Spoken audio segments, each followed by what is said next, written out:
ETF index mutual funds నేర్చుకుని stock మార్కెట్లో రాణించాలనుకుంటున్నారా? వెంటనే ఈ నెంబర్కి కాల్ చేయండి.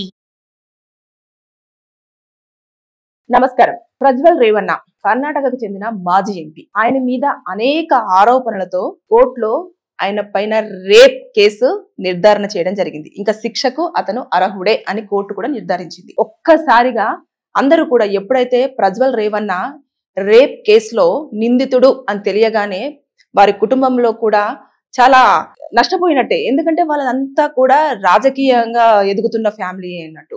కర్ణాటకకు చెందిన మంచి ఫేమస్ రాజకీయ నాయకులున్న పార్టీ. ఇతను కూడా జనతాదళ్ సెక్యులర్ పార్టీకి సంబంధించిన మాజీ ఎంపీ. ఎంపీగా పోటీ చేసినప్పుడు అంటే చాలా చిన్న వయసులోనే ఎంపీ అవ్వడం జరిగింది. లోక్సభ దాకా వెళ్లారు. ప్రజల పక్షాన నిల్చుంటాము, మేము ప్రజల కోసం ఫైట్ చేస్తాము, వారికి కావాల్సిన ఏవైతే కావాలో వాటిపైన మేము గొంతు లేవనెత్తి న్యాయం జరిగే విధంగా ప్రయత్నిస్తాము అని చెప్పేసి నా నాయకులే మహిళల పట్ల మాత్రము చాలా అసభ్యంగా ప్రవర్తిస్తున్నారు కొంతమంది. అంటే ఎక్కడైనా సరే మహిళలు కనిపిస్తే చాలు ఎందుకు కొంతమంది బుద్ధి వక్రంగా మారుతుంది అనేది ఇప్పటికీ తెలియదు. అతను ఒక మంచి పొజిషన్కి వచ్చాడు. ఆ పొజిషన్కి రావాలన్నా కూడా ఎంతో కష్టపడాలి. అంతేకాకుండా ప్రజలు ఎంత నమ్మకం పెట్టుకుంటే అలాంటి ఎంపీ పోస్ట్ను కూడా ఇవ్వడం జరుగుతుంది. అంటే ఇంతంతా కూడా మర్చిపోయి 18 సంవత్సరాల నుంచి 35 సంవత్సరాల మహిళలను ఆయన లైంగికంగా వేధించాడు అంటూ ఏదైతే కోర్టులో ప్రొడ్యూస్ చేశారో వీడియోస్ కానివ్వండి, అలాగే చాట్ కానివ్వండి, తర్వాత ప్రైవేట్ స్పేస్లో ఉన్న వాటికి సంబంధించిన కొన్ని ఇమేజెస్ కానివ్వండి, అంతేకాకుండా ఎవరైతే బాధితులు ఉన్నారో వారి స్టేట్మెంట్, ఇవన్నిటిని కూడా పరిగణలోకి తీసుకొని అతనికి శిక్షను వేయడం జరిగింది. అసలు ఏం జరిగింది, ఎలా జరిగింది, అతను ఎలా పట్టుబడ్డాడు అని అంటే అతనికి ఎక్కువగా అమ్మాయిల వ్యామోహం ఉంది అని చెప్పేసి ఎప్పటి నుంచో ఆరోపణలు జరుగుతూనే ఉన్నాయి. గతంలో కూడా ఆరోపించినప్పుడు ఇది రాజకీయంగా నన్ను దెబ్బ కొట్టడానికే నన్ను ఇలా చేస్తున్నారు, ఆపోజిట్ పార్టీ వాళ్ళందరూ కూడా నా ఎదుగుదలను తట్టుకోలేకపోతున్నారు, ప్రతిపక్షం వాళ్ళు చేస్తున్న పనే ఇది అని చెప్పేసి ఆయన చెప్పుకుంటూ రావడం జరిగింది. కాకపోతే మహిళలు ఒక్కొక్కరిగా బయటికి రావడం, ఇతని వల్ల చాలా ఆవేదన వ్యక్తం అంటే మేము చాలా వరకు బాధ ఫేస్ చేస్తున్నాము అని చెప్పేసి అన్నారు. ఏం చేసేవాడు అంటే అతను ఎంపీ కాబట్టి ఆ ఆఫీస్లో ఉన్న మహిళల పైననే, అతని దగ్గర పనిచేస్తున్న మహిళలు కానివ్వండి, ఇంట్లో పనిచేస్తున్న వంట మనిషి కానివ్వండి, లేదంటే హౌస్ క్లీనింగ్ చేసే పర్సన్ కానివ్వండి, ఇలాంటి వాళ్ళ మీదనే ఎక్కువగా ఫోకస్ చేసేవాడు. అంటే బయటి వాళ్ళను ఎవరినో ఎక్కడికో పోయి ఇలా కాదు, చుట్టూ ఉన్న వాళ్ళనే వాళ్ళకి సంబంధించిన కొన్ని వీడియోస్ని తీయడం. అంటే అతనికి తెలియకుండానే ఇప్పుడు అతని ఏరియా కాబట్టి అతనికి సంబంధించిన ప్రతి ప్లేస్లో కూడా సీసీ కెమెరాలను పెట్టుకోవడం జరిగింది. అట్లా వాష్రూమ్లో ఇలాంటి వాటిలలో కూడా వాళ్ళు ప్రైవేట్గా డ్రెస్సులు చేంజ్ చేసుకునే ప్లేసులలో, ఇలాంటి ప్లేసులలో కూడా సీసీ కెమెరాలను ఫిక్స్ చేశారు. వాటిని చూపించి ఆయన ఇంకా నువ్వు నా దగ్గరికి రాకపోతే నీ పరిస్థితి దారుణంగా ఉంటుంది అని చెప్పేసి భయపెట్టించేవాడంట. భయపెట్టించిన తర్వాత ఇంకా వాళ్ళు చేసేది ఏమీ లేక 1-2 సార్లు వస్తే వాటిని ప్రైవేట్ టైంలో ఉన్నప్పుడు వాటిని రికార్డ్ చేసి ఇంకా ప్రతిసారి వాటిని చూపించి నీ దగ్గర నా వీడియో ఉంది, నువ్వు నాకు కావాల్సినప్పుడు రాకపోతే నీ పరిస్థితి ఇంకోలా ఉంటుంది, లేదంటే నీ పైన ఇలాంటి కేసు అని బనాయించేసి నిన్ను జైల్లోకి పంపించడము జరుగుతుంది అని చెప్పేసి. అంటే మహిళలు ఎవరికి చెప్పుకోలేరు కొన్ని విషయాలనైతే. అది చెప్పుకుంటే కుటుంబంలో ఎలా రిసీవ్ చేసుకుంటారో తెలియదు, సొసైటీ ఎలా రిసీవ్ చేసుకుంటుందో తెలియదు. దానివల్ల ఏం చేశారంటే ఇంకా చేసేది ఆయన ఎంపీ అంత పెద్ద ఎంతో పోటీ అంటే ఢీకొనడానికి కూడా వాళ్ళకి శక్తి ఉండకపోవచ్చు. అంటే ఎంపీ మీద ఇలాంటి ఆరోపణలు చేస్తున్నారు అని చెప్పేసి అన్న వాదనలు కూడా వినిపిస్తాయి అన్న నేపథ్యంలో చాలా మంది మహిళలు కూడా కొంతమంది ఇంకా పోయిందేదో పోయిందని చెప్పేసి అది జరిగిన తర్వాత అక్కడి నుంచి వెళ్ళిపోయిన వాళ్ళు ఉన్నారు. కొంతమంది ఇంకా వాళ్ళకి సోర్స్ లేక అతను పిలిచినప్పుడల్లా కూడా వెళ్ళే కొన్ని పరిస్థితులు కూడా ఉన్నాయి. ఈ అరాచకాలను అన్నింటినీ తట్టుకోలేక కొంతమంది బయటకు వచ్చారు, చెప్పారు. కానీ ఆయన దాన్ని ఎప్పుడు ఖండిస్తూనే వచ్చారు. ఎలా అంటే ఇది కావాలని రాజకీయంగా నన్ను దెబ్బ తీయడానికి మాత్రమే మహిళను పురమాయించి ఇలా చేస్తున్నారు, నన్ను కావాలని ఇరికిస్తున్నారు, నాకు కావాలని ఇలా చేస్తున్నారు అని చెప్పేసి. ఎందుకంటే ఏదైనా సరే రాజకీయంలో ఇలాంటివన్నీ అంటే ఒకరు ఎదుగుతున్నారు అంటే ఖచ్చితంగా వాళ్ళకున్న నాలెడ్జ్ తో కానివ్వండి, లేదు అనుకుంటే వాళ్ళకున్న సర్కిల్ తో కానివ్వండి ఒకరిని కిందికి లాగాలని, లేదంటే వాళ్ళ రెప్యుటేషన్ దెబ్బతీయాలన్న ఆలోచనలో చాలా మంది ఉంటూ ఉంటారు.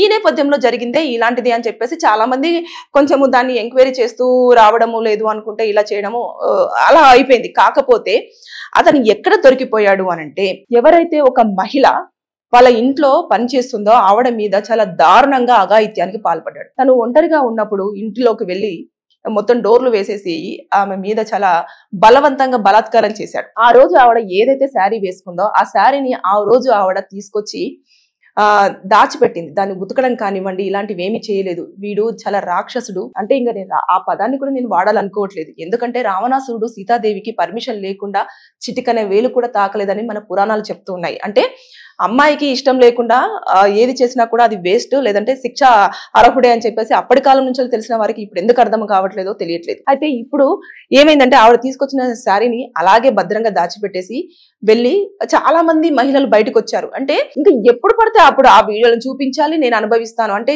చాలా దారుణమైన సిచ్యువేషన్ లో అమ్మాయిలందరూ కూడా ఒక్కొక్కరుగా బయటకు వచ్చేసి చాలా ఆరోపణలు చేశారు. దాదాపు ఒక 60-70 మంది అమ్మాయిలు బయటకు వచ్చేసి నాకు ఇతని వల్ల ఇబ్బంది కలిగింది, నేను ఇతని వల్ల లైంగికంగా చాలా సఫర్ అవుతున్నాను, నన్ను శారీరకంగా వాడుకుంటున్నాడు, మెంటల్ గా ప్రెజర్ చేస్తున్నాడు, మాకు ఇలాంటి వీడియోస్ చూపించేసి మమ్మల్ని భయాందోళనకు గురి చేస్తున్నాడు అని చెప్పడంతో వెంటనే పోలీసు వారు కూడా తీసుకోవడం జరిగింది. అయితే ఈవిడ ఇంకా ఇదే టైం అని చెప్పేసి ఆ శారీని తీసుకెళ్లి అంటే అతను తప్పించుకునే ప్రయత్నం చేస్తుంటారు. అతనికి ఉన్న పదవి అలాంటిది. తర్వాత నెక్స్ట్ పోలీసులు కూడా అరే ఒక మంచి పొజిషన్ లో ఉన్న పర్సన్ ని మనం ఇమీడియట్ గా ఎలా మనం చేయగలము అని అన్నప్పుడు ఎవరైతే అఘాయిత్యానికి పాల్పడి చాలా ఆవేదన వ్యక్తం చేసిందో ఆ అమ్మాయి ఆ శారీని తీసుకొచ్చేసి, సార్ మీరు దీని మీద అతనికి సంబంధించిన స్పర్మ్ ఉంటుంది, మీరు చెక్ చేయండి, చెక్ చేసిన తర్వాత మీరు ఒక్కసారి అది అతంతా కాదా అని తెలుసుకున్న తర్వాత నెక్స్ట్ అరెస్ట్ చేయాలా వద్దా అన్నది మీ మీదనే డిపెండ్ అయి ఉంటుంది అని చెప్పేసి ఆవిడ చెప్పడం జరిగింది. వెంటనే సరే ఇన్ని ఆరోపణలు వస్తూ ఉన్నాయి, ఇంతమంది బయటకు వచ్చేసి మహిళలు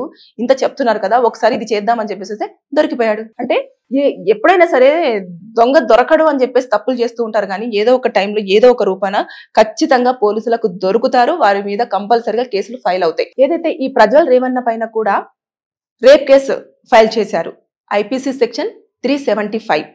అలాగే ఏదైతే లైంగికంగా అసాల్ట్ చేశారు కదా, అంటే సెక్సువల్ అసాల్ట్ ఎక్కువగా చేశాడు కదా అమ్మాయిల్ని, అందుకోసం అని చెప్పేసి 354 ఐపీసీ సెక్షన్ కింద, అలాగే ఐటీ యాక్ట్ కింద, ఎందుకంటే వీడియోస్ అవన్నీ ఉన్నాయి కదా తీసేసి మిమ్మల్ని ఇట్లా ఇందులో మీ సోషల్ ప్లాట్ఫామ్ మీద పెట్టడము ఇవన్నీ చేస్తాను అని చెప్పేసి భయపెట్టాడు కదా, అందుకోసం అని చెప్పేసి ఐటీ యాక్ట్ కిందక ఇవన్నింటి కింద కూడా కేసు నమోదు చేసి ఇవన్నీ మొత్తం కూడా కోర్టులో ప్రొడ్యూస్ చేయడం జరిగింది. అతని దగ్గర ఉన్న వీడియోస్ కలెక్ట్ చేసుకున్నారు, చాటింగ్స్ కలెక్ట్ చేసుకున్నారు, తర్వాత నెక్స్ట్ వాళ్ళను ఏ విధంగా ఇబ్బంది పెడుతున్నాడు అంటే మెసేజ్ పంపించడం, నువ్వు ఇప్పుడు నా దగ్గరికి రాకపోతే నేను ఖచ్చితంగా నీ వీడియోని నేను పబ్లిక్ చేస్తాను, ఇలాంటివన్నీ చేశారు కదా, అవన్నీ కూడా పోలీసులు వారు స్వాధీనం చేసేసుకొని కోర్టులో ప్రొడ్యూస్ చేయడం జరిగింది. అయితే ప్రజ్వల్ రేవన్న పైన కేసు ఎప్పుడు నమోదైంది అంటే December 31, 2024. అప్పటి నుంచి కూడా దర్యాప్తు మొత్తం కూడా కొనసాగుతూ ఎక్కడికక్కడ ఇన్ఫర్మేషన్ తెలుసుకుంటూ, తర్వాత మహిళలు ఎవరైతే ఇతని వల్ల ఇబ్బంది పడ్డారో వారి యొక్క స్టేట్మెంట్ తీసుకొని అవన్నీ కూడా తీసుకొచ్చి కోర్టులో ప్రొడ్యూస్ చేయడం జరిగింది. అవన్నీ కూడా నిజాలే అని చెప్పేసి నిన్న నిర్ధారణ కూడా అవడం జరిగింది. అతను ప్రజ్వల్ రేవన్న ఖచ్చితంగా దీనికి శిక్షార్హుడే. రేప్ కేసు అలాగే sexual assault and IT act కింద అతనికి శిక్షను ఖరారు చేయడం జరిగింది. దాదాపుగా 10 సంవత్సరాల పాటు బయటికి వచ్చే ఛాన్సెస్ లేవు ఇది చూసుకుంటే. కాబట్టి రాజకీయ నాయకులైనా ఎవరైనా సరే చట్టానికి అందరూ ఒక్కటే అనడానికి ఇదొక కేసును మనం ఉదాహరణగా చెప్పుకోవచ్చు. అంటే ఇన్ని సంవత్సరాలు అంటే చూసారు కదా, అతను ఎన్నో సంవత్సరాల నుంచి మహిళని ఇబ్బంది పెడుతూ వచ్చినా ఎవరైతే వాళ్ళ ఇంట్లో పనిచేసిందో ఆ అమ్మాయి యొక్క శారీ పట్టించింది అతన్ని చివరికి. అంటే అది ఎలా అంటే ఆరోపణలు చేస్తున్నారు, అన్ని చేస్తున్నారు, కానీ కరెక్ట్ సాలిడ్ ఎవిడెన్స్ అనేది వాళ్ళ దగ్గర లేకుండా పోయింది. దానివల్ల వాళ్ళు ఎంత చేద్దామన్నా కూడా ఒక మంచి పొజిషన్ లో ఉన్న వ్యక్తి ఈ ఆరోపణలు రాగానే పార్టీ నుంచి వెళ్ళి అతన్ని బహిష్కరించడం జరిగింది, పదవి లేకుండా పోయింది, అని లేకపోతే కెరీర్ మొత్తం కొలాప్స్ అయిపోయింది. అంటే తప్పించుకునే ప్రయత్నం ఎన్నో చేసినా కూడా ఎవిడెన్సెస్ ఎప్పుడైతే మనం కరెక్ట్ గా సాలిడ్ గా ప్రజెంట్ చేస్తామో కోర్టులో శిక్ష అనేది కంపల్సరీగా పడుతుంది. దానికి నిదర్శనమే ఈ ప్రజ్వల్ రేవన్న కేసు. ఏదేమైనా సరే కానీ మొత్తానికి దర్యాప్తు చేశారు, తర్వాత నెక్స్ట్ ఎవిడెన్సెస్ అని ప్రొడ్యూస్ చేశారు, మొత్తానికి శిక్ష అనేది పడేలాగా చేశారు. చూసారు కదా, చట్టాలు ఎప్పుడూ కూడా ఎవిడెన్సెస్ తర్వాత బాధితుల యొక్క స్టేట్మెంట్ కానివ్వండి, పోలీసులు ప్రజెంట్ చేసే ఏవైతే వాంగ్మూలాలు కానివ్వండి, లేదా వాళ్ళు చూపించే ఎవిడెన్సెస్ కానివ్వండి, వీటి మీద ఖచ్చితంగా తొందరగానే ఇప్పుడు చూసారు కదా December 31, 2024 నిన్నటి వరకు అంటే 2025 లో అతనికి శిక్ష అనేది ఖరారు అవ్వడం జరిగింది. ఇలా తొందరగా కేసులు అయిపోవడానికి రీజన్స్ అన్ని కూడా మనం చూసాం కదా, ఎవిడెన్సెస్ అన్ని క్లియర్ గా ప్రొడ్యూస్ చేస్తే తొందరగానే శిక్ష పడే అవకాశాలు ఉంటాయి. Thank you.